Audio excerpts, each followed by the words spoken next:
మన ప్రార్థన పాపంగా మార్చబడకూడదు. ఈరోజు మనం ఉపవాసం ఉంటుందే తెలుసు, ఏడ్చేదే మనకు తెలుసు. నేను ఎంతగా ప్రాధేయపడుతున్నా, ఎంతగా ప్రాకులాడుతున్నా, ఎంతగా ఏడుస్తున్నా, ఎందుకని నాకు దేవుడు మేలు చేయట్లేదు. ఎట్టొచ్చిన వాళ్ళు అటు ఆశీర్వదించబడుతున్నారు. మరి నేనెందుకు అలా ఉన్నా, నా పరిస్థితులు ఎందుకు అలానే ఉన్నాయి, నా పిల్లలు ఎందుకు అలా ఉన్నారు అని నేనెందుకు ఇంకా ఆశీర్వదించబడలేదు, నేనెందుకు కొరతలేదు. ఏం చేసినా వెనక్కి వచ్చేస్తాను. ఈ పరిస్థితిలో ముందుకు మొరడు పోతే వెనక్కి పారడం, ఏమన్నా ముందు చూస్తే నొయ్యి, వెనక చూస్తే గొయ్యి అన్నట్టు. ఏది చేసినా నష్టమే అనుకుంటున్నావు. నువ్వు ఏడ్చేదే చూస్తున్నావు, నువ్వు ఉపవాసం ఉండేది నీకు అర్థమవుతుంది, నువ్వు ప్రార్థన చేసిందే నీకు తెలుసు.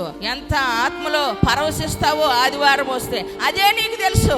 దాని వెనక మ్యాటర్ తెలియట్లా నీకు. కారణాలు ఏమిటి? ప్రార్థన విఫలం అవటానికి కారణం ఏమిటి? పడకపోవటానికి కారణం ఏమిటి? ఆలోచించండి. ఎందుకంటే నీ ప్రార్థన పాపముగా మార్చబడకుండా ఉండాలి.